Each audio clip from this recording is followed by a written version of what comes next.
بینەرانی عزیزی پێشەنگ تیڤ ئێوارەتان باش. من منار مستەفام و جارێکتر هاتمەوەلاتان بۆ پێشکەشکردنی پەخشی ڕاستەوخۆی بەرنامەکانی پێشەنگ تیڤ.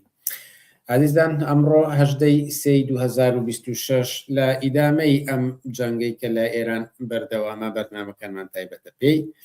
سەرەتا سەبارەت بەو پاساوانی ئەهێنرێتەوە بۆ جەنگ و هەروەها ئاکامەکانی بە تایبەتی لە کوردستان و عێراق قسە و باسمانە بێت و ئێمە بەرنمەیەکمان بوو لەگەڵ محەممەدی ڕاستی سەبارەت بە ئەو هاوپەیمانێتی کە 5 لایەن دواتر بوو بە 6 لایەن پێکیان هێنابوو. ئەو چاوپێکەوتنە تا ئێستا زیاتر لە 800,000 بینەری هەبوو و نزیکی 4,000 لایکی هەبوو و هەربەم پێش دەیان سەرنج و تێبینی هاتووە لەم بارەیەوە. ئێمە بەشی دوم تەرخانەکەین بۆ وەڵامدانەوە بەو سەرنج و تێبینیانەی کە یان بەشێک لەو سەرنج و تێبینیانەی کە هاتبوون و زۆر تکرار بوونەوە لەو چاوپێکەوتنەدا. دوێنێ پێنجەمین ساڵ ڕۆژی یەکەم پەخشی بەرنامەکانی پێشەنگ تیڤ بوو. ڕەنگە سەبارەت بە یادی پێنجەم ساڵی یەکەم پەخشی بەرنامەکانی پێشەنگ تیڤ لە کۆتاییشدا قسەیەکی کورد بکەین. هەروەها ئێوەش دەتوانن بە پرسیار و سەرنج و تێبینیەکانتان بەشداری بکەن و لە کۆمنت پرسیار و تێبینیەکانتان بنووسن و ئێمە ئاڕاستی میوانانی بەرنامەکانی دەکەین. لەگەڵمان من بۆ بەرنامەکانی ئەم شەومان.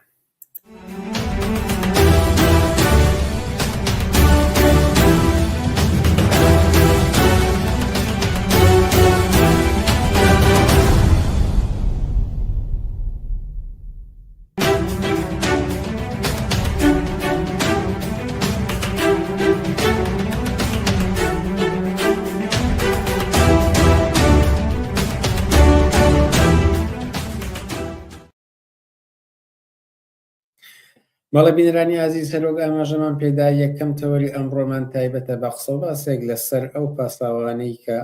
ئەمریکا و ئیسرائیل بۆ ئەم جەنگەی ئێستای دەهێنەوە و هەروەها قسەیەکیش لەسەر ئاکامەکانی لا کوردستان و عێراق دەکەین. ئەم بابەتەش لەگەڵ عەبدوڵڵا مەحموود سەرنووسەری بڵاوکراوی بۆ پێشەوە و ئەندامی مەکتەبی سیاسی حیزبی کۆمونیستی کرێکاری کوردستان تاوتێ دەکەین. عەبدوڵڵا مەحموود ئێوارەت باش و سوپاس کە لەگەڵمانیت. ئێوارەی خۆتان و بینەرانی تەلەڤیزیۆنی پێشەنگ باش و هەر لەو فرسەتەکە لە گوەردەگرم پیرۆزبایی لە ئێوە وەک بەڕێوەبەری تەلەڤیزیۆنی پێشەنگ و هەموو هاوکارانی دەکەم بە بۆنەی پێنجەمین ساڵ تێپەڕبوونی پێنجەمین ساڵ بەسەر تەلەڤیزیۆنی پێشەنگدا و پیرۆزبایی لە هەموو ئەو گوێگرانە و هاوکارانە و هەموو ئەوانەی ئومێدیان بەوە بوو کە میدیایەکی ڕاستگۆ و سۆشیالیستی و بۆ بەرگریکار لە کرێکار و ژن و مناڵ و لاو و ڕاستگۆ لە کوردستاندا هەبێت ئومێدیان بەوانە بوو. پیرۆزبایی لە هەموو ئەوانە دەکەم. هیوادارم ساڵی داهاتوش هەر ساڵی بەردەوامی و سەرکەوتن و بەرەو پێشچوونی ئەو تەلەڤیزیۆنە بێت و جارێک کە دەستخۆشانە بۆ تۆ. زۆر سپاس. ئێمەش هیوادارین و بۆ ئەوە هەوڵ و تەقەلامان هەیە و بە هیوای سەرکەوتوو بین لەگەڵ ئێوە و هاوکارانی تردا. بینە سەر تەوەرەکەمان لە پاساوەکانی جەنگەوە دەست پێ بکەین و هەر لەگەڵ خۆتاندا لە چەند بەرنامەی ترا قسە و باسمان کردووە لەسەرەوەی کە هەموو جەنگێک پاسایی بۆ دەهێنرێتەوە. بەڵام ئەگەر تەماشایەکی پاساوەکانی ئەمریکا و ئیسرائیل بکەین بۆ دەست پێکردنی ئەم جەنگە لە بەرامبەر ئێراندا، هەڵبەت هەر لێرەدا سەرنجی بینەران و بیسەران ڕاکێشن بۆ نووسینێکی عەبدوڵڵا مەحموود لەم بارەیەوە کە لە ڕۆژانی ڕابردوودا بڵاو بۆتەوە. بەڵام ئێستاش بە گفتوگۆ بیکەین کە جارە لەوە دەست پێ بکەین بەشێک لەو پاساوانی کە ئەهێنرێتەوە بۆ چەکی ئەتۆمی ئێران و ئەو موشەکە درێژ هاوێشتەکان و هەڕەشە لەسەر ئاسایشی ئیسرائیل و تەنانەت ئەمریکا موشەکی دوور هاوێش بۆ ئەمریکا. چەندێک ئەم پاساوانە قانعکەرە بۆ تۆ؟ بەڵێ، هەر کەسێک هەر لە سەرەتای ئەم شەڕەوە چاودێری لێدوانەکانی بەرپرسانی بەتابەتی ئەمریکای کردبێ دەزانێت کە هەر وەک تۆ وتت پاساوەکانی جەنگ لای ئەوان ئەوەیە کە بوونی چەکی ئەتۆمی و مەترسی چەکی ئەتۆمیە لەسەر دنیا، مەسەلەی چەکی بالستیە کە ئەوە تازە پێی زیاد بووە، مەسەلەی هێزەکانی نیابەتی کە ئێران بوویەتی لە ناوچەکە، مەسەلەی ئەوەی کە باسی کەیسیەوە دەکەن کە ڕژێمی ئاخوندەکانی ئێران توندڕەون و خەڵک دەکوژن، کۆمەڵک لەو پاساوانیان هێناوە. بەڵام هیچ کامێک لەو پاساوانە پێش هەموو شتێک کەسی قانع نەکردووە، یعنی لانی کەم لە نێو خودی ئەمریکادا بۆ یەکەمین جارە لە دوای جەنگی جیهانی دووەمەوە ئەمریکا چۆتە نێو شەڕێکەوە کە ئەکسەریەتی لە ئاستی شەقام ئەکسەریەت لە دژێتی و لەسەر ئاستی ڕسمیش دیسان لەگەڵینی ئەین تو بۆن لە نێو خۆی ئەمریکادا کەس قانع نەبووە بە پاساوەکان و لەسەر ئاستی ڕسمیش بەشێکی زۆر لە گەورە بەرپرسانی ئەمریکا دیسان لەگەڵی نین و هەردوو دوو مەقۆلەی زۆر مەشهور ئێستا باز دەکەن یەکیانەوەیە کە دەڵێن ئەم شەڕە هەم ناپێویستە هەم نایاساییە، ناپێویستە بەوەی کە پاساوەکان کەسی قانع نەکردووە و دووەمیش بە نایاسایی دەزانن لەبەرەوەی کە خودی ترەمپ بێگەڕانەوە بەوەی کە پێی دەڵێن کۆنگرێس و کۆمەڵێک ئیداریاتی خۆیان هەیە دەستی بە جەنگ کردووە. بەجیا لەوەش کە خودی پاساوەکان وەختێک دین تەماشای دەکەین پاساوەکان زۆر لۆ پوچترن بە ئاعترافی خۆیان هەر لە شەڕی 12 ڕۆژەی شەڕی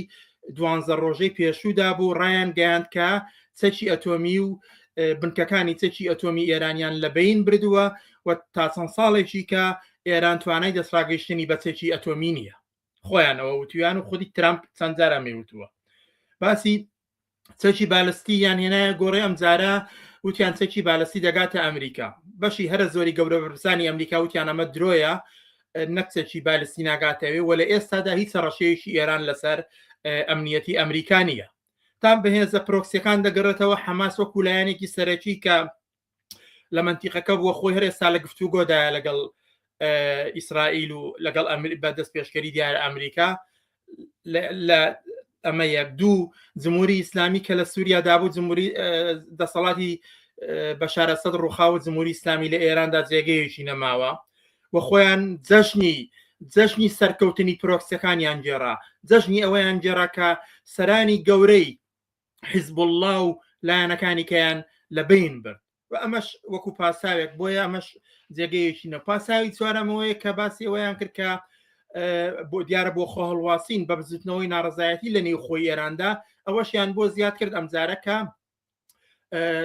جمهوری ئیسلامی و ئاخوندەکان تونتڕەون کۆمەڵی خەڵکی مەدەنی زۆریان کوشتووە کە ئەوان دەڵێن نزیکەی 32,000 کەس کوژراوە لەلایەن هێزەکانی جمهوری ئیسلامیەوە و گوایە ئەوان دەیانەوێت لە ڕێگەی و شەڕەوە ئەمانیش ڕزگار بکەن ئەمانە پاساوەکانیانە بەڵام هەموو ئەمان واقعیەتی نییە ئەمان دەزانین کە هیچ کاتێ جمهوری ئیسلامی دەستی نەپاراستووە لە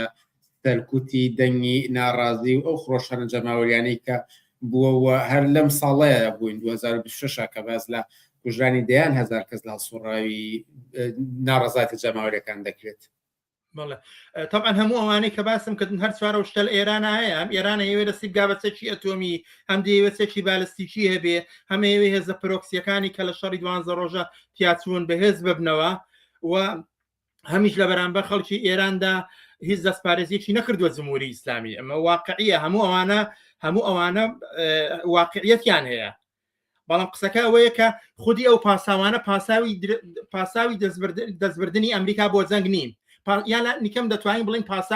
پاساوی سەرەکی و واقعی و مەبنانین بۆ ئەوەی کە ئەم شەڕی لەسەر هەڵگیریساوە پاساوە بەڵکە ئامانجەکە شتێکی کەیە ئامانجەکە چ بۆ ئەمریکا چ بۆ دیارە بۆ ئیسرائیل شتێکی کەیە کە دیارە برێک لە جیاوازی هەیە بۆ ئەمریکا ئامانجی ئەمریکا لەو جەنگا بە پلەی یەکەم ئەوەیە کە دەیەوێت ئێران لە بازنەی ئیستراتیژیەتی رووسیا و چین دەربێنێ بۆ پاراستنی بەرژەوەندەکانی خۆی ئەمە یەک و دووەم ئەمریکا دەیەوێت هەژمۆنی خۆی بەسەر دنیادا جارێکیکە لە ڕێگەی ئەو جەنگە بۆ پاسەوانەوە تەسبیتکە سێیەم دەیەوێت مانعێکی هەرە گەورە لە ڕۆژهەڵاتی ناوەڕاستدا لە بەرام پرۆژەکانیا کە جمهوری ئیسلامیە وەلا بنێ ئەمانە ئامانجە دیاریکراوە ئامانجە هەرە سەرەکیەکانی ئەمریکایە بۆ هێرش بۆ سەر ئێران لە حاڵێکدا بۆ ئیسرائیلیش بەشێک لەو ئامانجان هەیە بەڵام بۆ ئیسرائیل ئامانجەکەی ئەوە نییە هەژمونی بەسەر دنیادا بێ بە پێچەوانەوە بۆ ئیسرائیل دەیەوێت هەژمونی هەرێمی هەبێ حاڵێکدا ئەمریکا دەیەوێت هەژمونی عالەمی هەبێ ئیسرائیل دەیەوێت ئێران ئەوەندە پەلوپۆلکەوێت هیچ وەختێک لە بەرامبەر ئیسرائیلدا نەبێ بە هەڕەشە بۆ ئەمریکا ئەوەیە کە ئێران هیچ وەختێک وا نەبێ کە لە منتیقەکەدا لە بەرامبەر پرۆژەکانیدا بوەستێتەوە لە ئاستی دنیادا وەکو قوتبێک مامەڵەی ئەمریکا بکە وەک ئەوەی کە دەورەی پێشووی ئێمە دەمانبینی کە ئێران بۆ نمونە تاکە وڵاتێک بوو کە دەیتوانی لە بەرامبەر ئەمریکادا لە بەرامبەر پرۆژەکانی لە بەرامبەر سیاست و نەخشەکانی لە سەراسەری دنیادا دەتوانی بڵێ یالانی کەم لە بەشێکی زۆر لە ڕۆژهەڵاتی ناوەڕاستدا ئامادەیی هەبوو و کۆنتترۆلی بەسەر بەشێکی لە حکوومەتەکانی ئەو ناوچەیەدا بوو. بۆی ئەمانیان بۆی ئامانجەکە بەڕاستی بۆ ئەمریکا لە بنەڕەتدا ئەوەیە کە ئێران مانعێکی بەردەم پرۆژەکان و نەخشەکانی ئەمریکا بووە لە ڕۆژهەڵاتی ناوەڕاستدا و ئەو کاریگەری لە سەراسی دنیا لەسەر و پێگەی هەبووە بۆ ئەمریکا. بۆیە دەیەوێ ئەمە بکاتە ئەم پاساوانە دەهێنێ بۆ ئەوەی ئەو جەنگە شەریعەت بەو جەنگدا بۆ ئەوەی لە ڕێگەی ئەو جەنگەوە پەیامەکانی خۆی لە ئاستێکی جیهانی تردا ڕابگەیەنێ کە هەژمۆنی سین لەلایەک و رووسیا لەلایەکی کێ. ئەمە ئامانجی سەرەکیەکەیەتی نا ئەوەکانی کە دیارە ئەو پاسەوانەی کە هەمیشە هەر هەبوون و بەڵام خۆی ئەمریکا کەی کێشەی لەگەڵ دەوڵەتێک هەبووە کە ئەمە کێش ئەمانەی هەیە مەگەر کەم دەوڵەتەنچێکی ئەتۆمیان هەیە هێزی پرۆکسیان هەیە سەرکوتکاری دەکەن وە دیکتاتۆرن هیچ کامێک ئەوانەی کێشەیەک لەو بارەیەوە نییە. دوایی لێدوانی ترەمپ لە چەند ڕۆژی ڕابردوودا ئەوە بوو کە لیان پرسی لە بەرامبەر ئێراناچیت دەیوتی دەمانەوێت ئێران بەرژەوەندەکانی ئێمە بپارێزێ. ئەمە یەکێکیانە تا کە لیان پرسی ئایا دەتانەوێت دیموکراتی بە ئێرانەوە وتی ئەو کێشە نیە دیموکراتی بێ. بۆیە ئەمە ینی لە بەعترافی خۆیان ترەمپ بەوە قسەی ترەمپ بوو ینی ڕاگەیان کە ئەمە نیە. بۆیە ئەوان کێشەیەکیان لەگەڵەوە نیە. ئێران دەتوانێت چەکی ئەتۆمی هەبێ ئەتوانێت هێزی پرۆکسی هەبێ ئەتوانێت لە ئەوەی ئێستا زیاتر درندەتر بێ لە بەرامبەر خەڵکی ئێراندا ئەتوانێت چەکی بالستی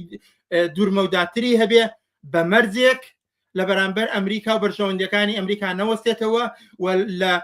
بچێتە نێو چوارچێوەی بازنەی بەرژەوەندەکانی ئەمریکا. ئەگە بچێتە ئەوەی هیچ کامێک لەوانە نامێنن. بۆیە ئەم پاساوانە بەو معنایە پوچن و ئامانجەکە زۆر لەوە گەورەترە. بەڵام ئامانجی ئەمریکا و ئیسرائیل هەرچیە بێ سەرنجام ئەوان لە بەرامبەر دەسەڵاتێکە ئەجەنگێن و هەوڵی ڕەنگە ڕوخاندنی بدەن باس لە جمهوری ئیسلامی دەکەین کە نزیکی 50 ساڵە دەسەڵاتدارە کەمترین ئازادی بۆ دانیشتوانەکەی فراهەم نەکردووە دەیان و ڕەنگە سەدان ئەحزابی سیاسی قەدەغەکراو هەبن. ئەو هەموو سەرکوتانەی کە تر بینیمان سەربەخۆ لەوەی کە چ ئامانجێکیان هەیە ئەوەی کە دێن ئەم جمهوری ئیسلامیە بڕوخکانن ئەمە بۆ خۆی نابێتە دەستکەوتێک بۆ خەڵکی ئێران و تەنانەت ناوچەکەش کە ئەزانین جمهوری ئیسلامی ڕۆڵێکی هەیە لە ناوچەکەدا. طبعا ئەوە دروستەکە جمهوری ئیسلامیەکێکە لە ڕژێمە هەر دیکتاتۆر و درندەکانی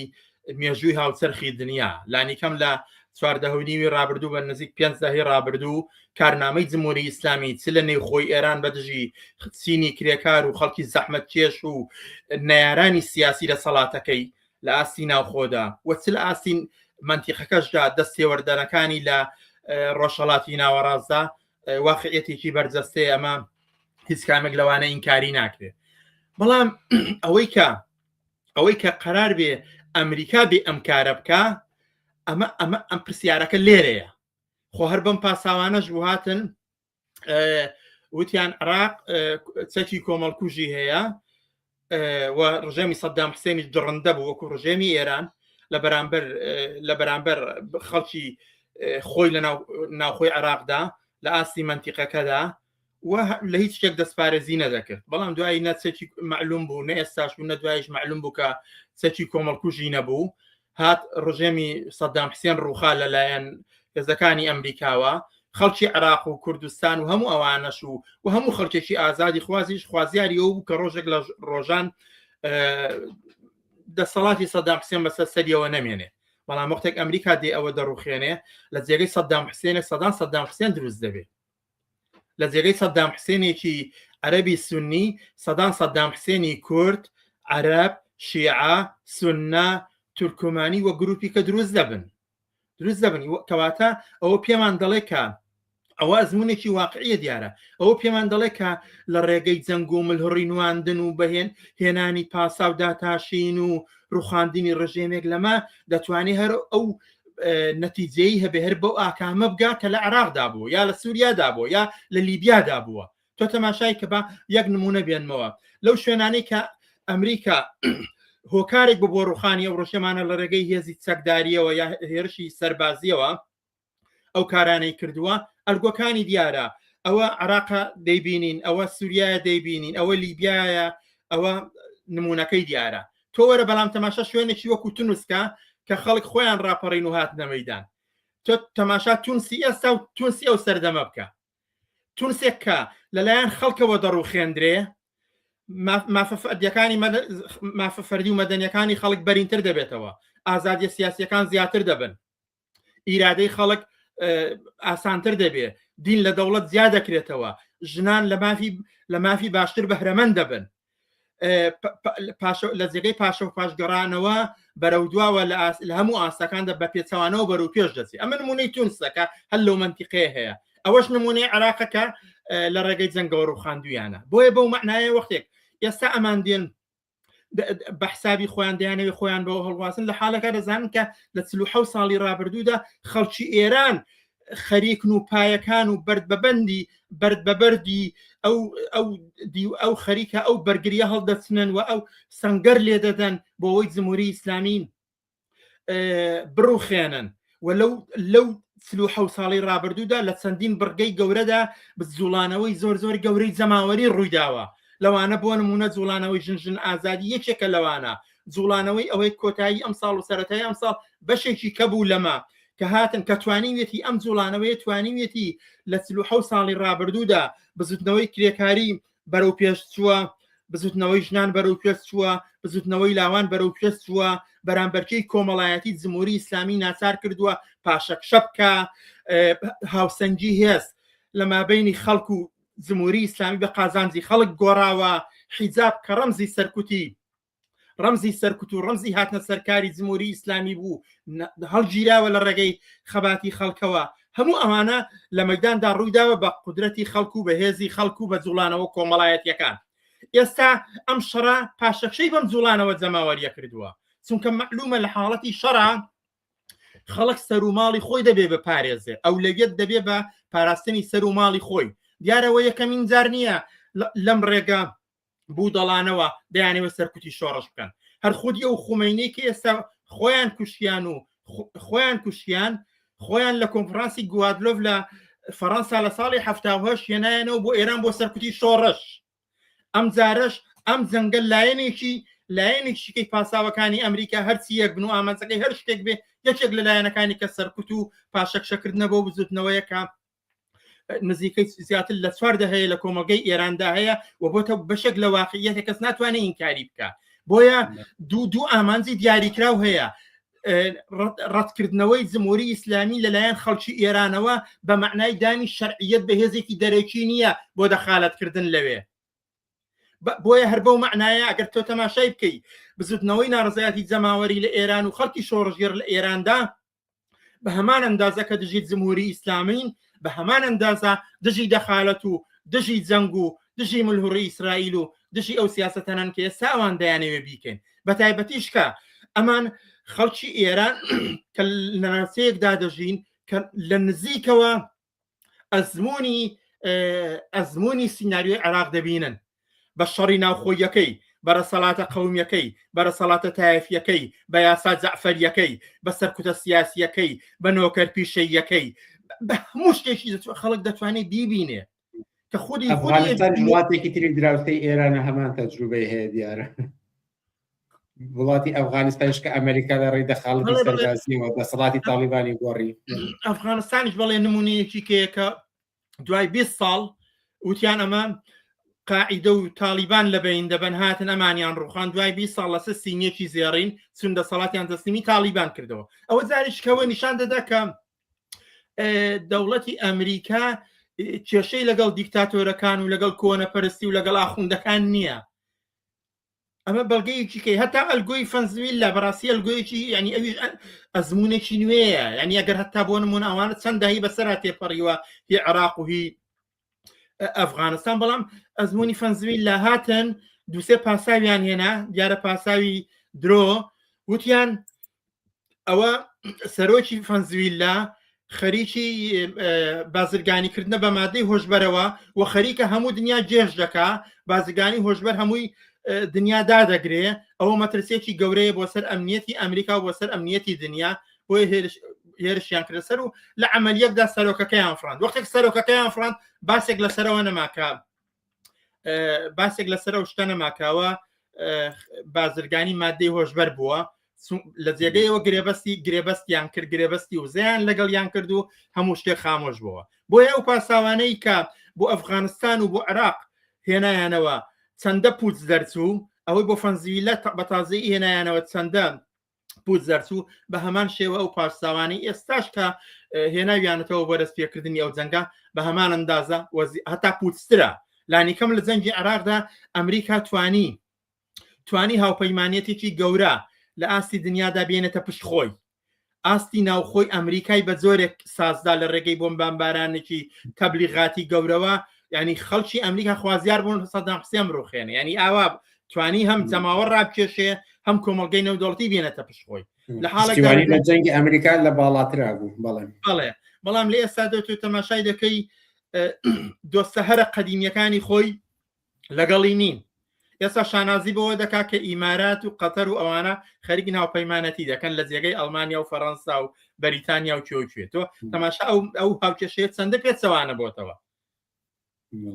بۆیە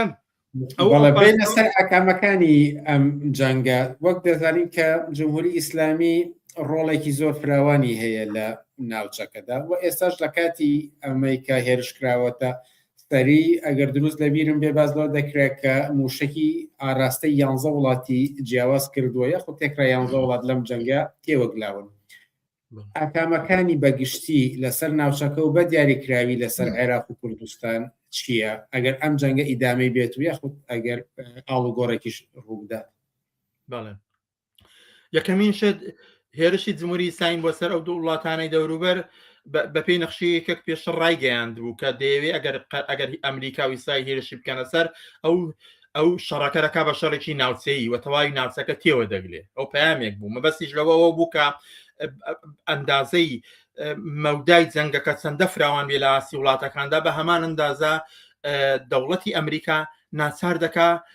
لە بەرامبەر هەموو ئەوانەدا بێتە دەنگ یان لە جێگەی ئەوەی کە ئەمریکا لە جەپەیەکەوە خەریکی شەڕ بێ لەگەڵ ئێران ناچار بێت لە دەیان جەپەدا لەگەڵی ڕوبەڕووبێەوە تاکتیکیشی جمهوری ئیسلامی بووە لە جەنگەکەیدا کە کردوویەتی بەڵام تاوەندی بە ئاکامەکانی دەگەڕێتەوە بەڕاستی ئاکامەکانی بئەندازە زۆرن یعنی تۆ تەماشا بێزگە لەو هەموو کوشتاری کە هەر لێ ئێستاوە کراوە بە تایبەتی مناڵە بێزگە لەو ژێرخانی دارماندنی ژێرخانی ئابووری کە بۆ نمونە لە ئێران و لە منتیقەکەی گرتوێتەوە تا ئەوەندەی کە مەسەلەی ئاسایش و ئەمنیەت بۆ هیچ کەسێک بۆ نمونە لانیکەم لە نێو خۆی ئێران و لە ناوچەکەشدا بئەندازە کەوتۆتە ژێر خەتەرەوە بەجیا لە هەموو ئەوانە بۆ نمونە تۆ هێشتا ئەگەر درێژە کێشێ ئیسرائیل هەموو هەوڵێکی ئەوەیە کە بەشێک لە وڵاتانی عەرەبی تێوە بگلێنێ لەو جەنگە و بێنە ببن بە بەشێک لە مەسایلی جەنگەکە بە تایبەتی کە ئەگەر لەو تەصفیە حساباتی کە تا ئێستا کردویانە وا دەرنەچۆگەر دیسان ئەوەندە وا دەرنەچێت چکە خۆتان دەزانن ینی لە ڕوانگەی ئەمریکاوە تقریبا 4 ئەزمون تاقی کرایەوە کە ئەوانە ببنە شتێک بۆ ئاڵوگۆڕ و ڕارزبوونی ئێران بە خواستەکانی ئەمریکا یەکەمیانەوە بویستیان بە کوشتنی لایەن وا بوو ئەگەر خامنەی بکوژن دەسەڵات دەڕوخێ چونکە پایی ئەم بۆچوونیان لەسەرەوە دامەزرا بوو کە پێیان وا بوو وەکو ڕژێمی عێراقیا ئەو ڕژێمانەی کە لەسەر دەسەڵات لەسەر تاکە کەسێکدا قوتبی بۆتەوە وەختێک تاکە کەسەکەەوە کوژی دەسەڵات بەسەر یەکدا دەڕمێ ئەمە سیناریوەیەک بوو شکستی خوارد بۆیە ناچار مەسەلەی جەنگ درێژەی کێشاوی ئێستاش لەوە زیاتر درێژە بکێشێ بۆ نمونە دووەم سیناریویانەوە بوو کەوتیان ئەگەر ئێمە لە ئێران بین و ئەوانە بە تابەتی لە سەرانیان بین ئەوە ڕاپەڕین لە نێو خۆی ئێراندا ڕوودەدا ئەمەش دیسان ڕووینەدا سیناریوەکەوا دەرنەچوو سێم شت ئەوە بە وتیان ئێمە دێین لە منتیقەی کوردستان و ئەوانەوە دەتوانین هێزی زەمینی ئەوانە ڕادەهێنین بەڵام ئەوەش بەهۆی نیگەرانیەکان و دوای خوێندنەوەی جارێشکە پاشەشیان لێ کرد و ئەم سیناریۆش بە هیچ شوێنێک نەگەیشت هەموو ئەمانە بە هەموو سناریۆسا وەختێک ئەو سناریویانە نابن ناچارە ئاستی جەنگەکە دەچێتە جێگایەکی کەەوە سیناریوی کە بەرەستەوە دەگیرێ بەڵام هەموو ئەوانە ئاکامەکانی ئەگەر بێمە سەر عێراق و کوردستان یان تۆ تەماشای کە لە شوێنێکی وەکو کوردستانی عێراقدا لەباری سیاسیەوە هەر ئێستا کە پێشتر مەسەلەی موچە و قوتی خەڵک بۆ نمونە معاش نەدەدرا، ئێستا ئەوەندەی کە مەسەلەی موچە و قوتی هاوڵاتیان لەژێر خەتەردایە، ئەوەی ئەن یەکێک لە ئاکامەکانیەتی بۆ دەیبینین. دووەم شت هەر ئێستا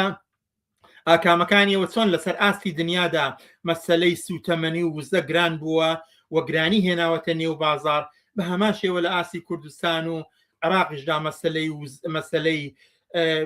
گرانی و دووبارە دەستپێکردن بە مەسەلەی گرانی دەستی پێکردووە. سێم مەسەلەی ئاسایش، ئێستا بۆ نمونە هەموو شەوێت درۆن ئاراستی بەشێک لە شارەکانی عێراق و کوردستان دەکرێت، ئەمە ئاکامێکیەتی کە و ئەمنیەتی لە خەڵک هەڵگرتووە تا ئەمنیەتی کۆمەڵایەتی هەڵگرتووە.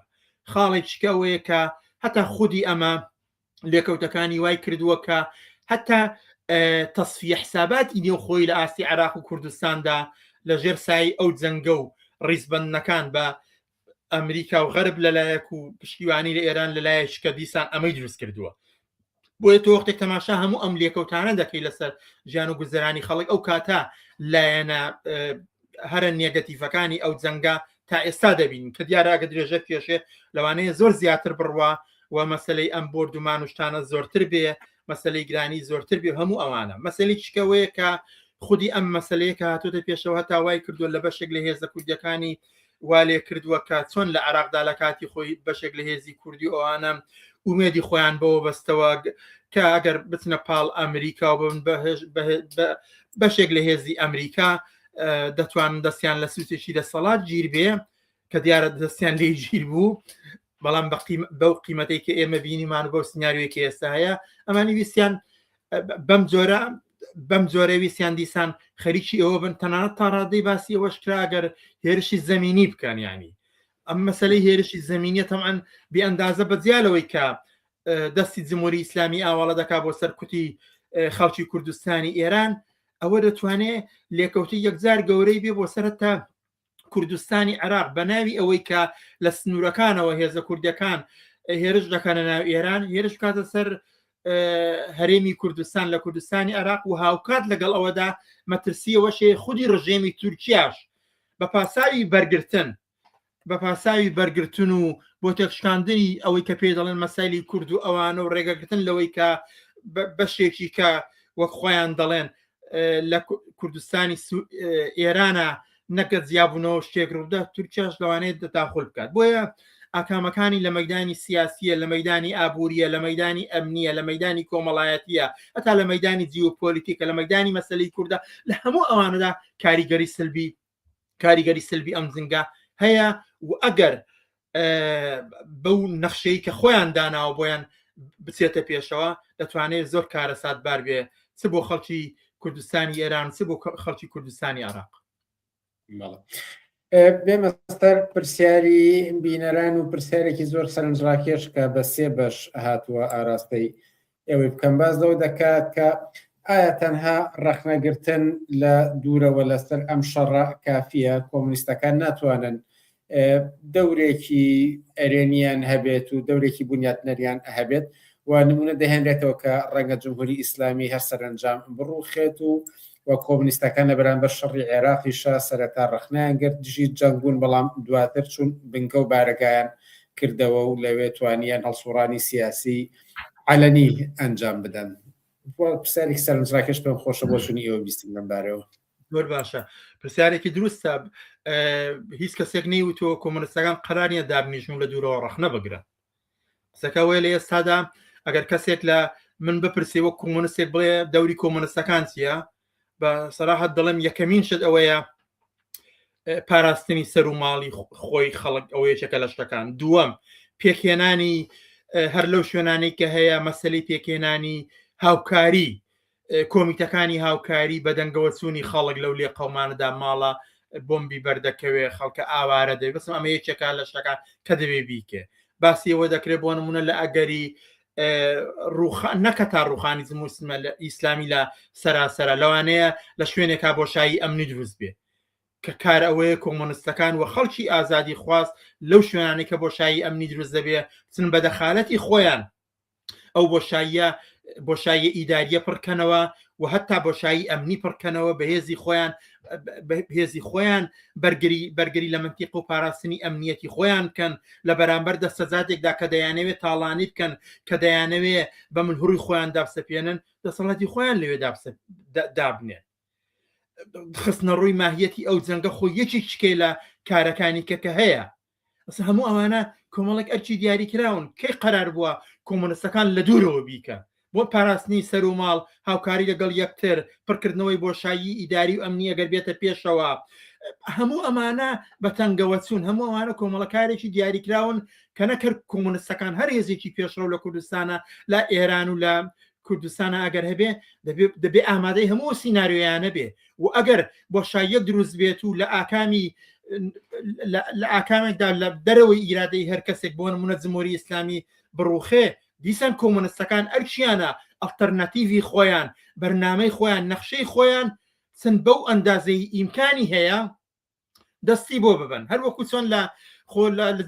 جەنگی عێراق و ئەو جەنگی ئەمریکا کە هەبوو فەزایەکی کۆنەپەرستانە بوو بە جەنگێکی ملهوڕانە بوو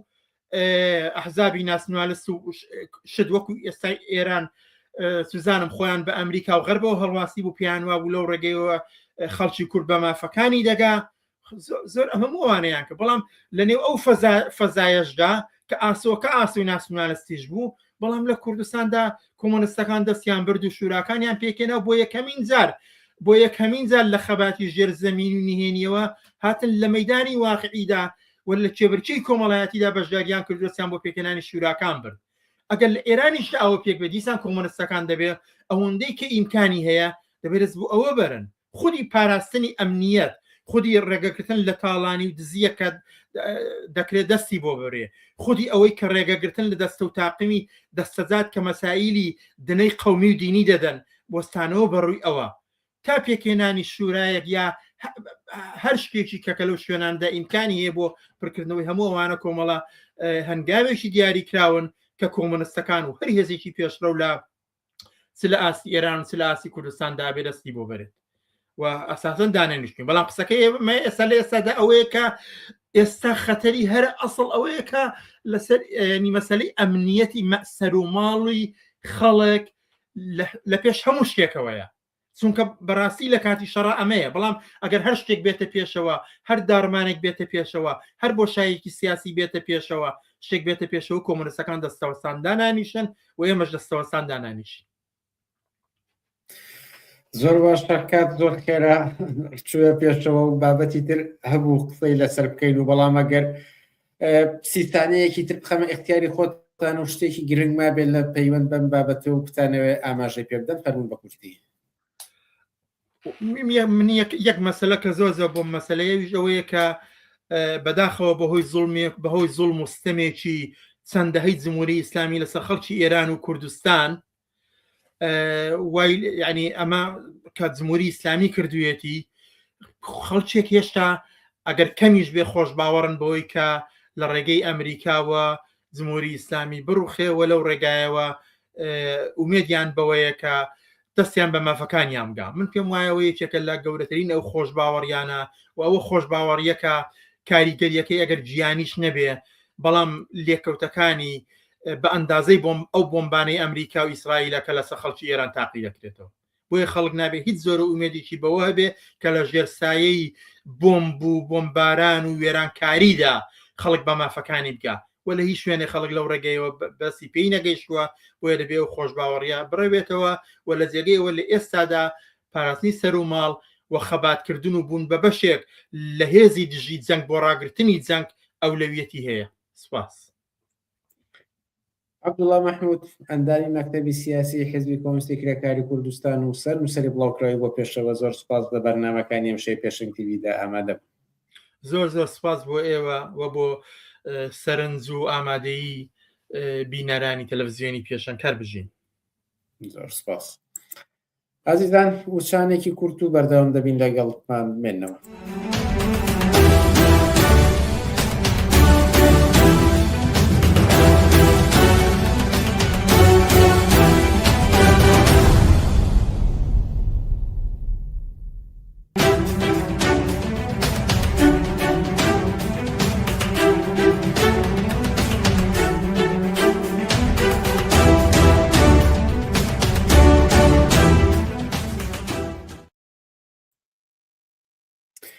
مەڵی بینەرانی عزیز بەردەوامی لەسەر پێشکەشکردنی بەرنامەکانمان و چەند هەفتە بەر لە ئێستا لە کاتێکدا کە 5 لایەنی کوردستانی ئێران هاوپەیمانیشان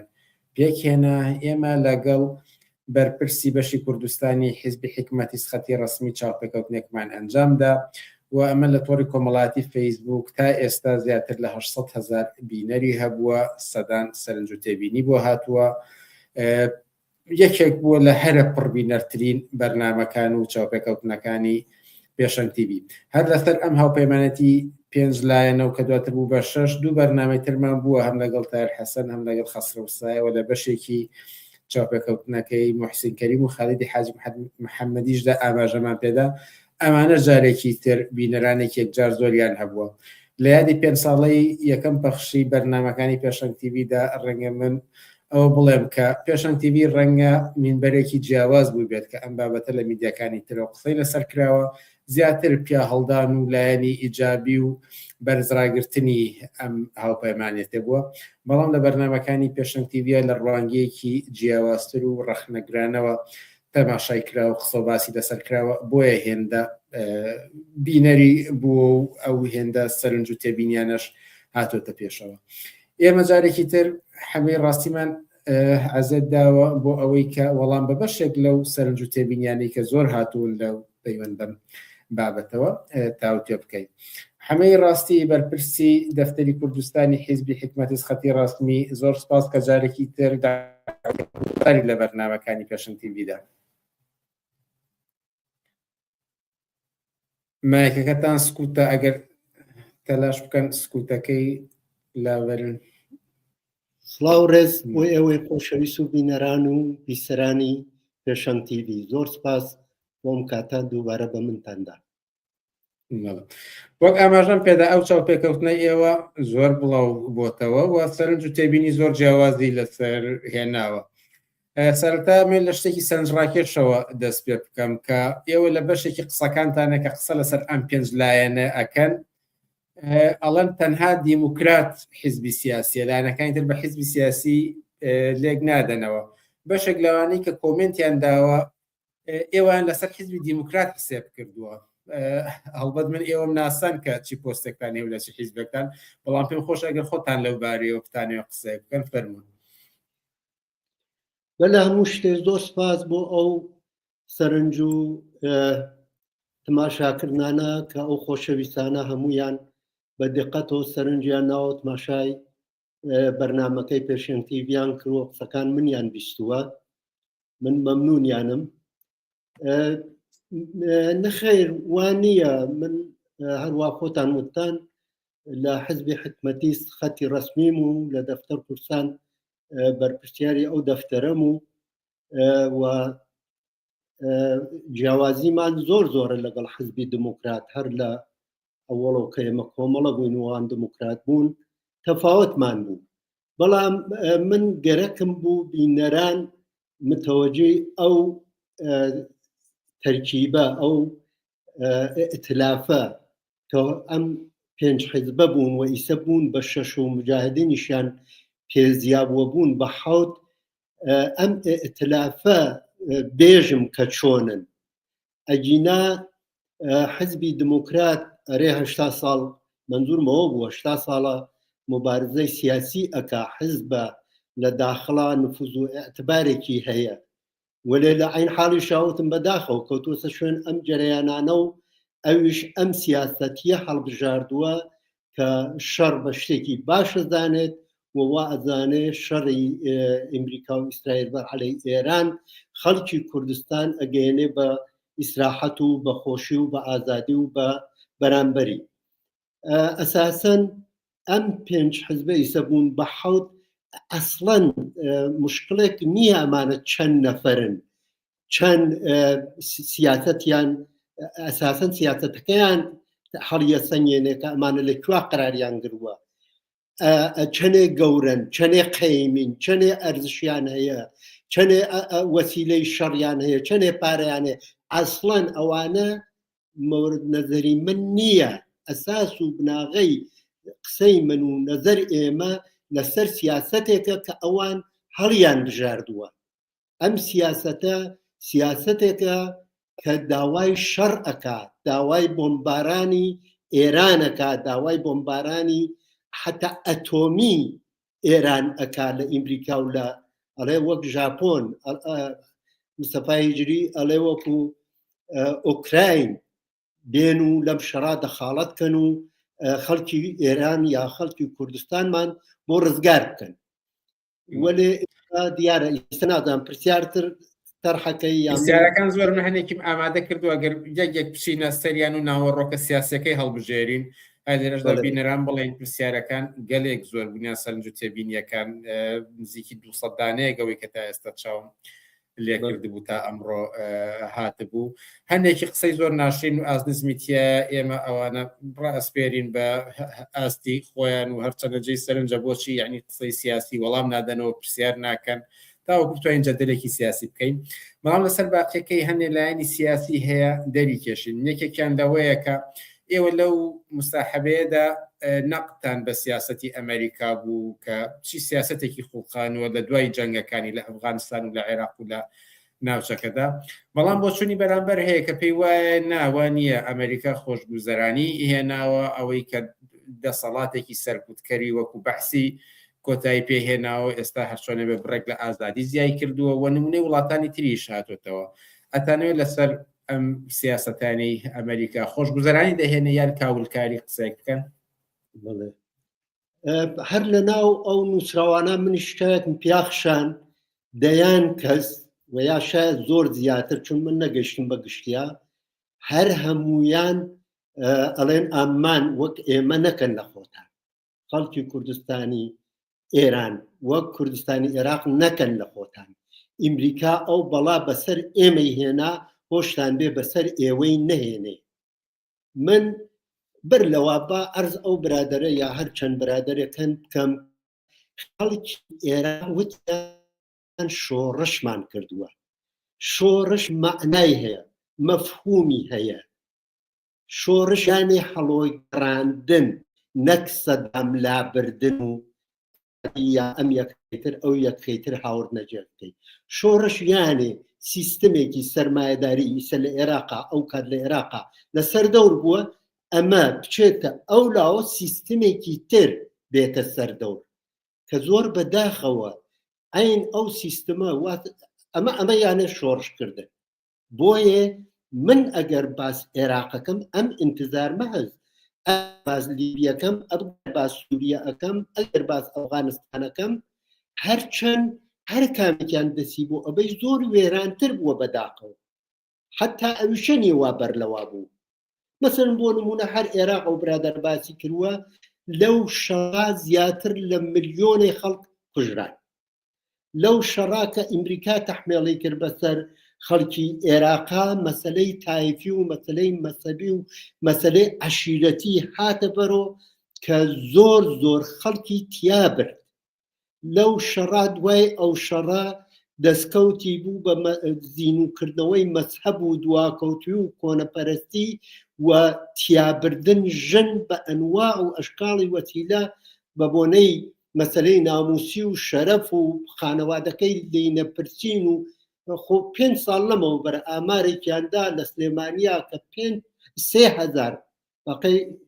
هەڵەبجە 3000 قەبری بێناونیشان هەن کە کەس خۆی ناکا بە ساحیبی. بۆچی؟ بۆ ئەوە جەوێکیان فراهەم کردووە کە هەر ژنێک ئەگەر پای لاردانا ئەگەر شوەکەی بەدڵ نەبوو ئەگەر هەرچێکی کرد کوشتنی پێی ئەو قوانینەوا لەوێ حکومەکە حەڵاڵەوە ئەیکوژن. ترۆرکردن کۆمونیستەکان ئەو برادەرە و دوێزی جاران ئەگەر لە سەداماتەوە وەرەقەی پێ وایە و کۆمونیستی بووە ئەمیانە کردو ئەی تۆ حساب ئەو هەموو پێشمەرگەی کۆمەڵە و دموکرات و حزبەکان تر ناکەی هەر لە ماوەی ئەم چەند ساڵا بەدەستی کەسانێک وە ئەم حکوومەتە هابە سەردەورۆ هەدایەتیان کردوون و کۆمەکیان کردوون کوژراون. ئەی تۆ هەر ئەم کەسە حساب ئەوە ناکە بەشێک لە خاکی عێراق دەوڵەت تورکیە کوردستان دەوڵەت تورکیە داگیری کردووە بەو جۆرە من لەبیرم بێ 80 تا 84 کیلومتر و نزیک 800 تا 900 تا زیاتر لە 1000 ئاوایی دێ چۆڵ کراوە کابرا حەزیە کرد گیانی بات و ماڵەکەی جێ نێڵێ چڵە مێوەکەی جێ نێڵێ دەشت و دەرەکەی جێ نێڵێ پێیان چۆڵ کردن ئیسە پایگای تورکیاتە بە شایەدی گشتان ئیسا زۆر کەس کە شۆڕشگێڕن زۆر سەختە توانن لە سلێمانی و هەولێر و ئەوە نابن لەو لاوە میتی تورکیە لەم لاوە ئیطلاعاتی ئێران بۆ ئەوە بنیان ئەگەر گەرەکی بێ یەکەی ئەمانە لە یەک باتۆ ئەبینێت ئەو حاڵ و گۆڕەوە ئەشیا بەوجود بەهاتایە ڕاستەکە دەوڵەمەندەکان زۆر دەوڵەمەندتر بوون وەک مام جەلال وتی لەخوا بە زیابێ ئەو نە ملیاردرمان زۆر بووە نازانم ئەو وەختە هەزاری وت چەندێکی وت ئەی باشە ئەی فەقیرەکەی چی ئەی بێکارەکەی چی ئەی ئەم هەموو بێمەعاشیە چی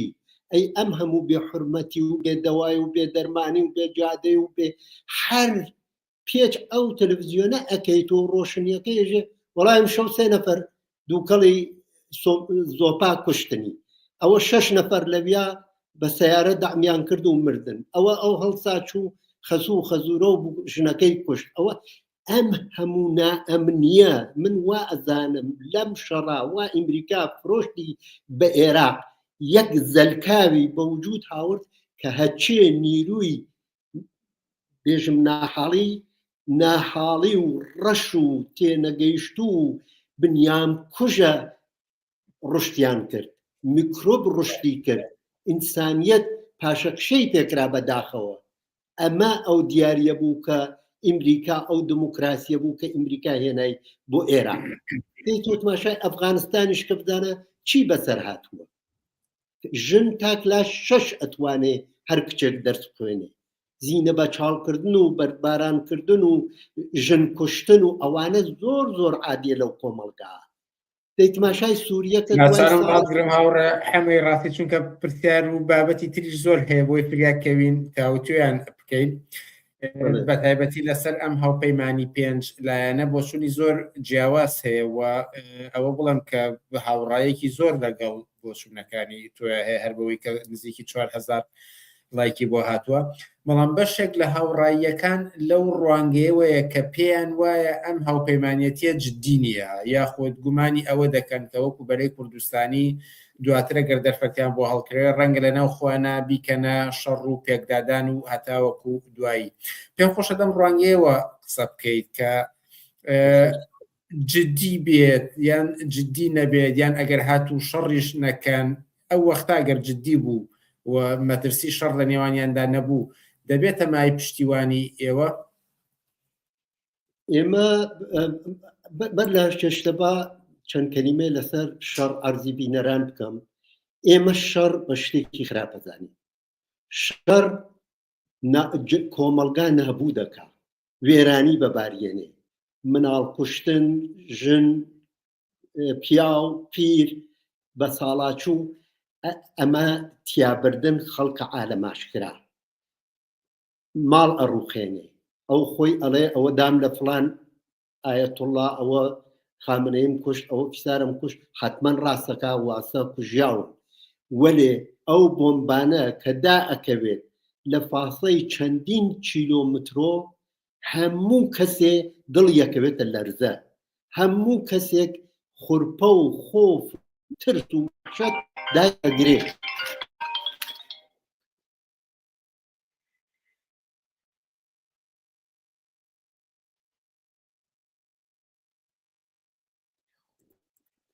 ئەفو هاوڕێ بەڵێ لەگەڵمان ناوێت لەسەر خەتی بەڵێ بەڵام ئەگەر ئیدامەی ئەو پرسیارە ئیدامەی ئەوە ئەدەم شەڕ ئەمە دەرامەدەکانی شەڕە ئەمە ئیمڕۆ واست ئیمڕۆ کوشتنە ئیمڕۆ وێرانکردنە ئیمڕۆ ڕووخاندنە ئیمڕۆ ترسە ئیمڕۆ وەحشەتە ئیمڕۆ هەموو ئەوانەیە دەی دوای شەڕ تماشاکە هەرە ئائیسە تماشای عێراق کەین بزانین لەنەوە و ئەونەوە کە عێراق شەڕی تیا بووە چەندێ لە بەغا ئەو شوێنانە دروستۆ بوون چەندێ لە بەسرا ئەو شوێنانە دروستۆ بوون ئەو بەغا کە ئەوت بوو کە ئەو بەسرە بۆ هەموو جوانیۆ بوو بە وێرانە تماشای ئەهواز و ئابەدان کەین کە ئابەدان گەورەترین مەرکەزی کرێکاری نەوت و ئەو شتانە بوو وەرێ بەداخەوە ئیمڕۆ بە بۆنەی ئەو شەڕۆ هەر کرێکارێکی شرکەتی نەوت کەوتووەتە شوێنێ ئاوارە بوون سەر لێ شێواو بوون 8 ساڵ شەڕی ئێران و عێراق خەڵکی زۆر زۆر دەسەپاچە کرد خەڵکی برسی کرد احتیاج کرد ئیسە ئەم شەڕە داوێتی لە کارخانەی ڕێی کەلویا کاریگەر شیفتی شەو کارەکە هەر هەمویانی کوشتووە داوێتی لە مەکتەبی مناڵان لە ئەو شارە ناوەکەم لە بیرچوو 170 مناڵ تیاچووە داوێتی زۆر شوێن لە هەر بە گەڕەک ماڵی وێران کردووە لە هەر شوێنێک لە پاسەی چەند کیلۆمتریۆ شیشە ئەشکێ پەردە ئەدڕێ تەکان و هەیبەتی ئەو دەنگە وەها دڵ ئەو خەڵکە ئەخورپێنێ کە ساڵەهای ساڵ لەبیر ناچێتەوە دەی دوای شەڕیش مەسەلەی بێکاری مەسەلەی برسیەتی مەسەلەی ئەوە کە کوتەک بەدەست دشمنەکەتەوە کە دشمن ئەسڵی جمهوری ئیسلامی دشمن ئەم خەڵکەسە من شەڕ هەم لە شەڕە گەورەترین دەستکەوتێ وا بۆ ئیمریکا و ئیسرائیل و ئێرانیش بە یەکۆتیایە شەریکن ئەوەسە کە شۆڕش و مبارزەی خەڵک ئەخاتە ماڵۆ ئاعترازی ئاعتسابی تەزاوراتی ناڕەزایەتی چوار قسەکردن بە یەکۆ هەمووی مەمنوع ئەکرێ هەمووی ئەچێتە ماڵۆ ئەمە گەورەترین زەربەیەکە وا لە خەڵکی شۆڕشگێر لە خەڵکی تێکۆشەر بۆ ئازادی بۆ احترام بۆ خۆشەویستی بۆ بیمەی بێکاریان بۆ هەموو ئەو شتانەوە بۆ هەموو کەتێک لازمە ئەیکەن ئەم شەڕە ئەبێ بە باعیس پاشەکشێبکردن بە گشت ئەوانە بۆیە مخالفتمان ئێمە لەگەڵ ئەم حزبانە ئەساسەن بە بۆنەی ئەوە نییە کە ئەمانە جدینی بە بۆنەی ئەوە نییە کە ئەمانە ئاخۆم کڵاوێ بنێنە سەر من یا کڵاوێ بنێنە سەر ئەو ڕاستە خۆ درۆکەن لەگەڵ خەڵکە ئەڵێن ئێمە بۆ ڕزگاری خەڵکین هەر کەسێک بە نیەتێکۆ لەم شەڕا بەشداریەکە ئەگەر خەڵک ئێعترازەکە بەم شەڕە بۆ ئەوەسە خۆی نەجاتی بێ بەدەست ئەم شەڕۆ ئەگەر ئیمریکا و ئیسرائیل دەخاڵەتەکەن لەم شەڕا و ئەم شەڕەدا ئەگرسێنن هەر کامێکیان نیەتی خۆیانیان هەیە و جمهوری ئیسلامیش نیەتی خۆی هەیە ئەسڵ نیەتەکەی پاشەکشەکردنە بە مبارزەی خەڵک و ئەم 5 حزبە و ئیسەبوون بە 7 ئەم حزبانیشە منفعەت خۆیانیان گەرەکان ئەڵێن ئێمە بۆ منفعەت خەڵک هەوڵەدەین چۆن ئاخر هەوڵەدەین ئێژێت ئێمە ئەبین بە نیروی پیادە نظام و ئەکەوینە ئەم وڵاتە و لە بەرێک و ئەڕۆین بە شەرتێک کە ئیسرائیل و ئیمریکا لەسەرەوە بۆمباران فەرشی بکەن من حتا ئەگەر نور چاوەکەشم لە ناویانە بێ خۆ من قینم نییە وەکو قین لە شخص خۆیان لە ناوەکەیان لە هێزەکەیان ڕەفتارەکەیان سیاسەتەکەیان زدی ئینسانیە کۆمەکەکە بەوە کە خەڵک لە ماڵ نێنە دەرەوە کۆمەکەکە بەوە خەڵک مبارزە و شۆڕشەکەیان چۆن جمهوری ئیسلامی پاشەکشێتەکە ئەمانیش عینەن بەو مبارزات پاشەکشێکەن ئەو مبارزاتە لە دەست خەڵک داخەن هەرچێ نیەتی ئەمانە ئەوەیە کە خۆیان بڕۆن و شارێک دەیەک شوێنێ بکەوێتە دەستیان و بەسەریۆدا ببردن ئەجینا بۆ ئازادی هەوڵبەی ئەبێ هەموو کۆشتێکت ئەوە بێ و خەڵکە ئارامشی بێ ئەو خەڵکە شەڕی لێ دوورۆکەوێ ئەو خەڵکە لە وەختێکە شەڕە کوڕ شای نازانم بێژم چی دوێ شەو کە پێرە شەو کە چوارشەمە دوێ شەو کە چوارشەمە سوورێ پەیام خەڵکە بێنە دەرەوە ئەوە ئیسرائیل ها بەسەرتانەوە بە درۆن و موشەکەکانی و خەمتان نەبێ ئێمەش هاین لای دەستانە بێنە دەرەوە ئاگرکەنەوە تەزاوراتکەن ئەمە دۆسایەتیە لەگەڵ ئەو خەڵکە ئەمە ئەتوانێ ئەو خەڵکە ڕزگارکە ئەمە هەوڵ و تەقالایە بۆ هێنانی ئازادی یا خەڵک بە کوشتانەوە ئەو ڕاگەیتر کە ئەو گشتە 10,000 نەفەر و 20,000 نەفەریەدا بەکوشت بۆیە ئێمە مخالفی جەنگین جەنگ مبارزەی خەڵک پاشەکشێ پێکە خەڵک ئەنێرێتە ماڵ و غەیرە گشت موسیبەتەکان تری ماڵوێرانی و هەناسەردی و ترس و وەحشەت و کوشتار و گشت ئەوانە و دواتریش خەڵک ماوەیە زۆر توو لە کێشێتە بێنەوە خۆیان. لە سەرنج و تێبینیەکاندا باس لەوەش کرا بوو کە ئیتر لە کوردستانی ئێرانە ئەم سەری بگری و ئەو سەری بگری هەرم هێز و لایەنانە هەن و هەرچۆنە بێ ئەمانە لە جمهوری ئیسلامی باشترێن و هەرچۆنە بێ ئەمانە یەکگرتن و هاوپەیمانیان لە شەڕ و ناکۆکیان باشترە. بۆچوونی ئێوە لەم بارەیەوە چییە؟ هەر بەڕاستی ئەم لایەنە سیاسیانە بوونیان هەیە و هەر ئەم بەدیلە هەیە بۆ کۆمەڵگەی کوردستان لە بەرامبەر جمهوری ئیسلامیدا؟ ئەمانیش وەکو کوڕشا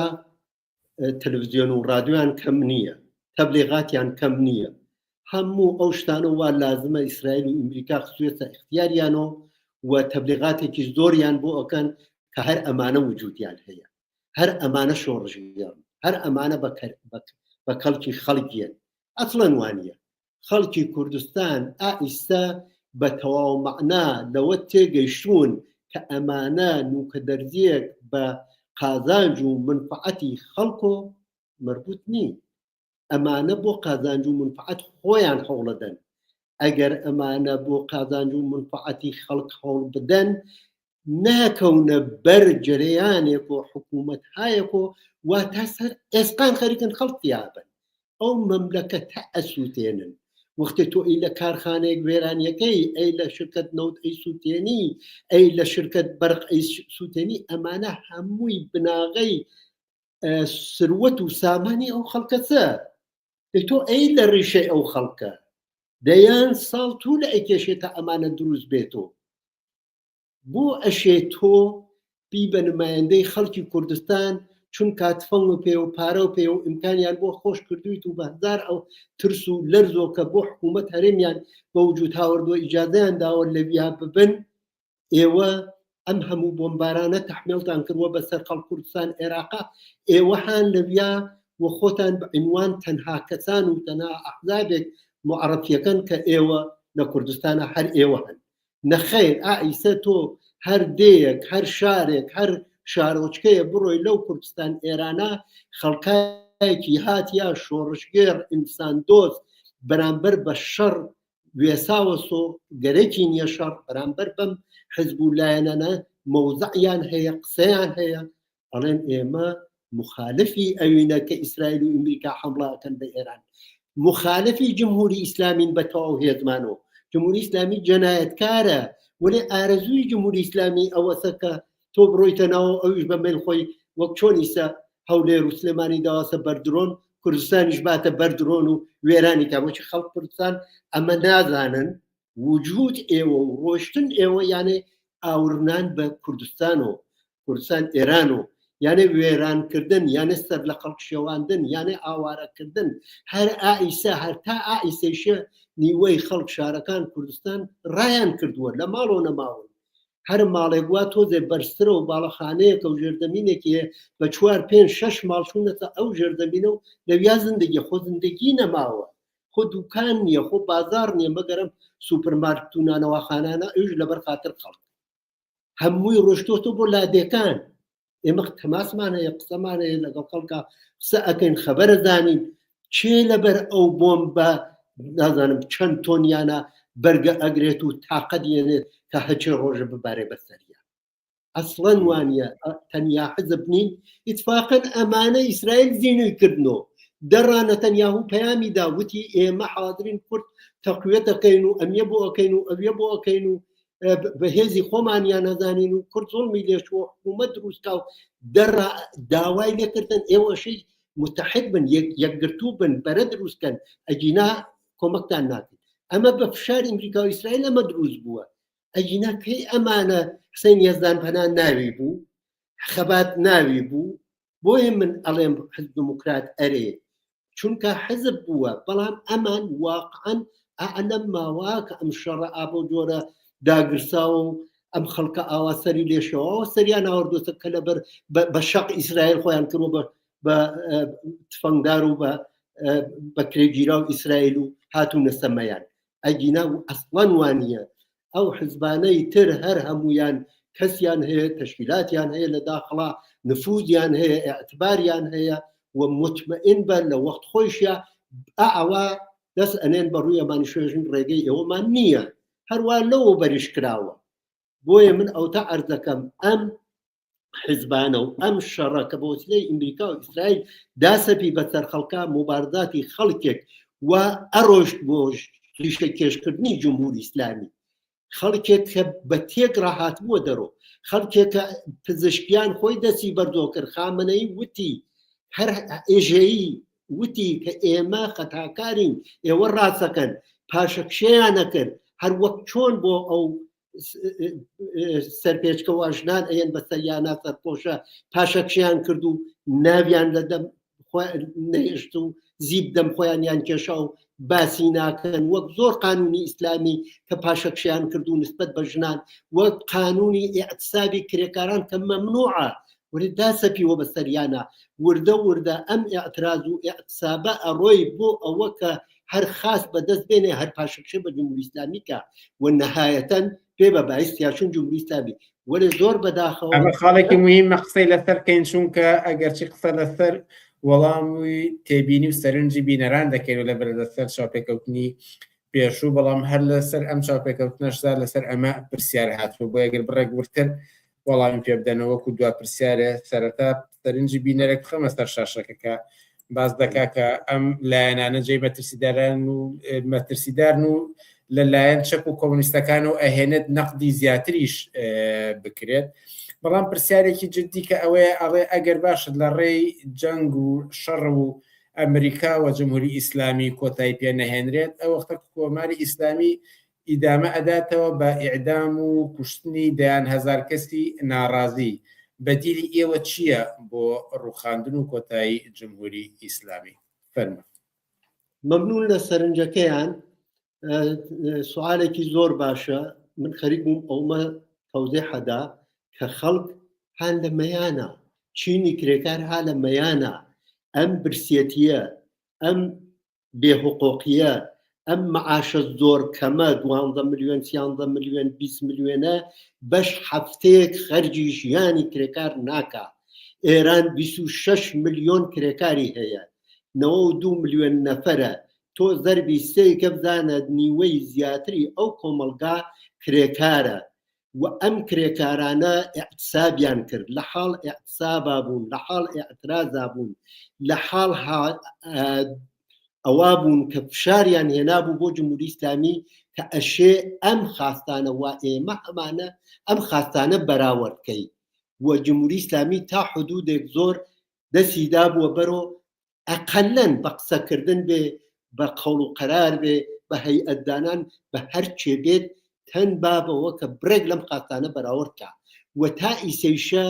ئەگەر تماشاکەی ئەشێ ورد تماشاکەی سەبەدی کالاچ وەتە سەر ملیۆنێت من یارانەیە ژیانی خەڵک هەوڵ ئەدا بوو ئەوە جواب نیازەکان باتۆ هەوڵ ئەدا بۆ ئەوە ئیعتراز و ناڕەزایەتی کەم بێت ئەمانە دەستکەوتهایەکن کە وردە خەڵک بەرەو ئەوە ئەبا کە دەستکەوتی زیاتر دەستخۆیقا بەرەو ئەوە ئەبا کە بە یەکۆبوونەکان ئیعترازەکان ئەتسابەکان ناڕەزایەتیەکان هەرچێ زیاتر بێت بەڵام مەسەلە ئەوەسە ئەم شەڕە و بەشداری ئەم جەرەیانانە لەم شەڕا ئەبێ بە بایسەوە کە ئەمە پاشەکشێ پێ بکرێ ئەمە ئەچێتە دواوە ڕێگەی شۆڕشکردن پەنابردن بۆ ئیمریکا و ئیسرائیل و رووسیا و ئەم حکوومەت و ئەو حکوومەت نییە خەڵک ئەشێ بە هێزی خۆی بە هێزی چینی کرێکار ئێمە بۆ چینی خۆمانمان هەیە نەزەر خۆمانمان هەیە کوڕشا نەزەر خۆی هەیە ئەو حزبانە نەزەر خۆیان هەیە شاید ئەو کەسەوە ئەم پرسیارەیەکان نەزەر خۆی بێ ئەقەلەن دوو جار دەرکەوتووە چینی کرێکار ئەتوانێت بە هێزی خۆی انقلاب بکە شکستی خوارد بێن با تماشاکەین بۆ شکستی خوارد وەلێ 10 جار 20 جار 100 جار ئەم ڕێگەوە ئیمریکا و ئیسرائیل هاتوون شکستی خواردووە بۆ ئەشێ دووبارە من لەسەر خەڵکەکەی خۆم تاقی کەمەوە بۆ ئەشێ بم بە کوتەک دەسی بۆ ئەشێ بم بە چرای ڕێگەی و ڕێگەی سەرکوتکردن ملەتەکەمی پێنیشان بم ئەمە ئەو پەڕی تەبەهکاریە ئەو پەڕی جەنایەتکاریە ئەو پەڕی دوشمنایەتیە لەگەڵ چینی کرێکار و ئەو مناڵانە وا شەو تا بەیانی لە ژێردەمینەکانە خەویان لێ ناکەوێ ئەو پەڕی بێحورمەتیە بە کەرامەتی ئینسان نازانم بۆچی ئەشێ سووریە لە بیر ئێمە چێتەوە بۆ لێرەدا سەرنجێکی سەرنجڕاکێش هاتووە دەڵێ ئەوانەی کە لەگەڵ شەڕدان زیاتر ئەوانن کە لە دەرەوەی ئێران خۆیان ژیان و گوزەرانیان لە ژێر تۆپ و تانکەکاندا نییە واقعاً وایە زۆربەیان هان لە دەرەوەی شەڕا هان لە دەرەوەی وڵاتە ئیسە تۆ ئەگەر لەگەڵ من قسەم کردوە لەگەڵ خەڵکا ئێژێ ئامان حتا ئەگەر بەر لەوە شەڕەکە دەست پێکا کەسانێ بوون تەوەهمیان بوو ویان نەزانی ئیسرائیل خەڵق نەجاتە تا ئەمریکا خەڵق نەجات ئیسە زۆر باش بۆیان دەرکەوتووە کە ئیسرائیل و ئەمریکا خەڵق نەجات نادا ئەم کەسانەکە لە دەرۆ ئەم تەبلیغاتە ئەکەن حتا ئەگەر لە جایی کەڵەشینکۆفێ تیربارێک تفەنگ 106 تۆپێ بەسێ بە کۆڵیۆ و بێژە من ئەڕۆم شەڕ بۆ خەڵکەکەم خەڵک نابێ باوەڕی پێ بکە هێزی خەڵکا لە ناو خۆیە پەنابردن بەخۆ شۆرا دروستکردن متشەکل بوون لە پاڵ یەکابوون بەدەم ئەو کەسانەوە لێ قۆمیاون واهان لەژێر ئەو هەموو بارە بتونا ڕووخاوە بە سەریانە دەرهاوردنیان دەرمانکردنیان ئاوبردن بۆ کەسانێ وا چینون احتیاجن برسین کۆکردنەوەیان لە شوێنێکە تەکبیر و ڕاوێژکردن بۆ ئەوە کە هەر هێزێکی لە دەرۆ بێت بەری پێ بگرن و نێڵن دەخاڵەتکان لە زندگیانە ئەمە ئەرک هەمویانە و ئەرک ئێمەش لە دەرۆ ئەوەسەکە پێیان بڵێن کە ئەمە ممکن نییە ئەمانە درۆ ئەکەن ئەمانە نوکە دەرزیە بە قازانج خەڵک کار ناکەن حتا ئەوانیشیانە وا زۆر دڵسۆزن وەلێ ئەڵێن خەڵکی چی بۆ ناکرێ ئەساسەکەی وەسە خۆیان بەبوون بەسکەشتون خۆیان وا ئەزانن خەڵکی چی بۆ ناکرێ ئەگینا هیچ معنایەکی نییە یەک دانە پێچ بێهێزی کرێکار نابەسیە یەک گڵۆب بێهێزی کرێکار نابەسیە یەک دڵۆب ئاو بێهێزی کرێکار یەک تەنەکە نەوت بێهێزی کرێکار یەک جووت کەوش یەک بەنکەوش بێهێزی کرێکار دروست ناکرێ ئەگەر ئەمە گشتی دەست باتە بەرەو ئیعتسابکە و ئیعترازکە ڕژیم لەکوێ ئەتوانێ دەوام بێنێ لەکوێ ئەتوانێ سەرکوتکە لەکوێ ئەتوانێ ئەعدامکە بەڵێ وەڵا قورشا دەسوور با و خەڵک بڕژێ لە خیابان و جمهوری ئیسلامیشی لەولاوە ئاگادار کردوادەی خەڵک بکوژە معلومە 30,000 لێ کوژێ ئێمە ئەومانە قبول نییە لە وەخت خۆشیە هاوارمان کرد خەڵک نابێ بچن بەدەم ئەو بانگەوازانەوە خانمێک هاتووە بە عنوان پێشمەرگەی کۆمەڵە هاوارەکە ئەژێت ئەوە چەکەکانەشان یا دەرگاکانمان بۆکەنەوە ئەوە هاتین فریاتان ئەکەوین نایڵین ئەسڵەن باوەڕیان پێ مەکەن باوەڕیان پێ مەکەن چون ئەویشە خۆی من وە ئەزانم کڵاو چوەتە سەری فریوی خواردووە لەو پەر دڵسۆزیش یۆ شاید ئەو قسە بکە وەری فریوی خواردووە کەسێکە قوربانیە ئەشێ پێی بڵێ تۆ ئیشتبا ئەەکەی ئەمە ڕێگەی سەرکەوتن نییە خەڵکیش دەرگا بۆ تۆ ناکات هەمێ ڕاستی ئەگەرچی پرسیار و تێبینەکان زۆر و ئەهێنێ لەسەر زۆر لایانی تر قسەی بکەین بەڵام ڕەنگە لێرەدا کیفایەت بێنین بۆ ئەگەر سەرنج و تێبینی تریش هاو کە دڵنیام دێت و پێویستی کرد ئەکرێت لە بەرنامەکانی ئایندەدا قسە و باسی زیاتریان لەسەر بکەین جارێکی تر سوپاس بۆ بەشداری چالاکانی هەموو ئەو بینەرانی کە بە شێوەی جیاواز بەشداریان کرد و ئەو بابەتانیان وروژان کە بین ئەم بەرنامە تایبەتی تری لەسەر بکەین و وەڵامی هەندێک لەوانە بدەینەوە سوپاس بە هەمەی ڕاستیش کە دووبارە داوەتی ئێمەی قبول کرد و توانی وەڵامی ئەو پرسیار و سەرنجانە باتۆیان بەشێک لەوانە منیش زۆر سپاسدانەکەم سپاسی ئەو هەموو بینەرە ئەەکەم وە سەرنج و تێبینیان بوو لە قسەکان من هەر خۆش زۆر سپاس ئازیزان بەر لەوەی کۆتایی بە بەرنامەکانی ئەم هەفتەیە بێنین دوو وشەی کورت لەسەر پێشەنگ تیڤ پێشەنگ تیڤ دوێنێ هەفتەی مارس 5 ساڵ تێپەڕی بەسەر یەکەم پەخشی بەرنامەکەی دەکات هەفتەی مارسی 2021 یەکەم پەخشی بەرنامەکانی پێشەنگ تیڤ بوو هەر لەو کاتەدا ئاماژمان بوو کە لەنێو ئەم هەموو میدیا و دەستگا ڕاگەیانەی کە لە بە زمانی کوردی بوونی هەیە دەستگایەکی ڕاگەانی جیاواز هەبێت کە لە ڕوانگەی ترەوە چاڵەنجی ئەو بۆچوونانەی تر بکات جیاواز لەو بۆچوونی با ئەو بۆ چوونە زاڵانی کە بە کۆمەڵگادا دەوترێت بتوانێت نەقدی بکات، بتوانێت ڕەخنە لە بۆچوونی زاڵ بکرێت، بتوانێت ڕێگەیەکی تر نیشانی جەماوەری ناڕازی بدات. ئەگەر سەرنجتاندا بێ ئێمە زۆر هەوڵە دەین لە بەرنامەکانماندا ئەو ڕووداوانەی کە دەکرێت هۆکارەکانی شی بکەینەوە و لەوەش گرنگتر کە خەڵکی پێویستە چی نەخشێکیان هەبێت، خەڵکی دەتوانن چی بکەن. زۆر جیاواز لە بەرنامەکانی دەستگا ڕاگەیاندنەکانی ترەوە کە بە هەندێ شتی لاوەکیەوە یان بە هەندێ هێزی سیاسیەوە دەیبەستنەوە. ئێمە شیکردنەوەی هۆکارەکان، باگراوەندەکان، لێکدانەوەکان و هەروەها لەوەی کە خەڵکی دەتوانێت چی ڕۆڵێکیان هەبێت، چۆن دەکرێت ئاڵوگۆڕەکان لە بەرژەوەندی خەڵکیدا بگۆڕێت. ناڕەزایەتی جەماوەریەکان پێگەیەکی گرنگیان هەبووە لە بەرنامەکانی پێشەنگ تیڤیدا،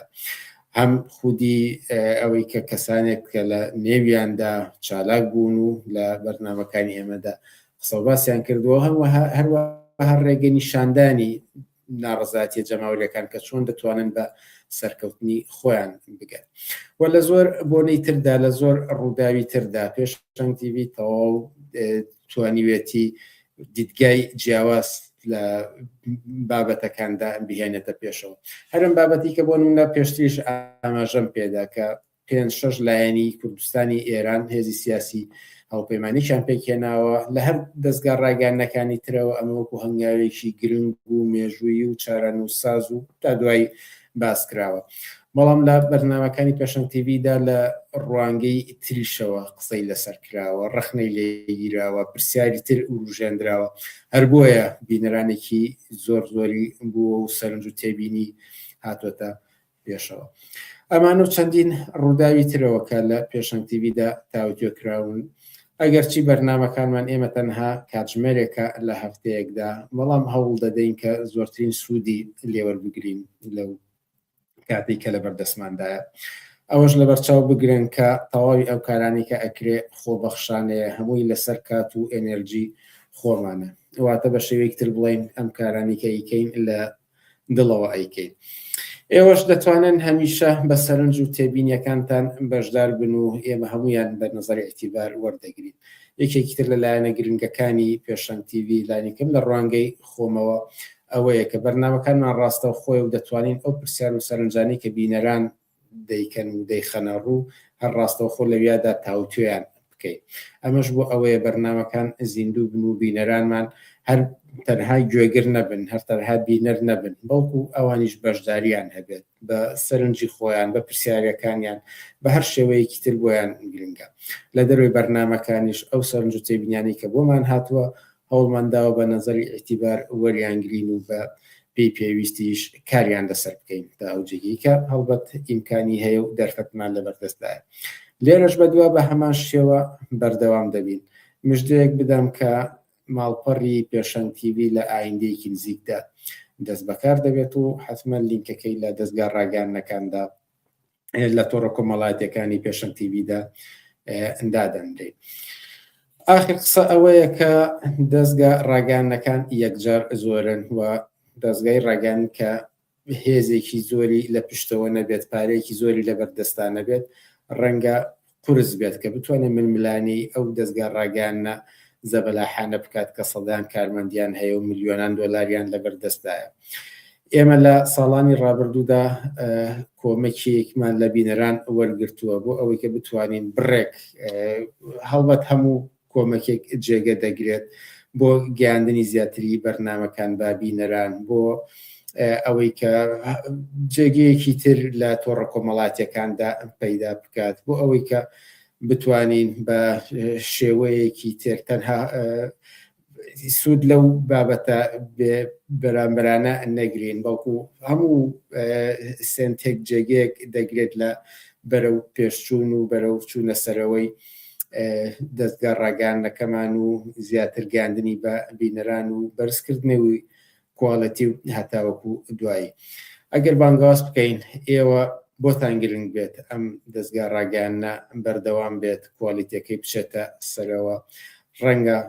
بەرنامەکانی کاتی بەرنامەکانی زیاتر بێت و بەرەو پێشەوە بچێت. هەموو کۆمەکێکی ئێوە بە سوپاسی پێشوەختەوە وەردەگرین و دڵنیاتان دەکەینەوە کە شوێنی خۆیان دەگرێت. هیوادارین بەرنامەکانمان هەر ئەمەی ئەم شەونە ئەم 5 ساڵی کە بووە جێی ڕەزامەندی ئێوە بوو بێت و بەردەوام دەبین لەسەر پێشکەشکردنی بەرنامەکانمان.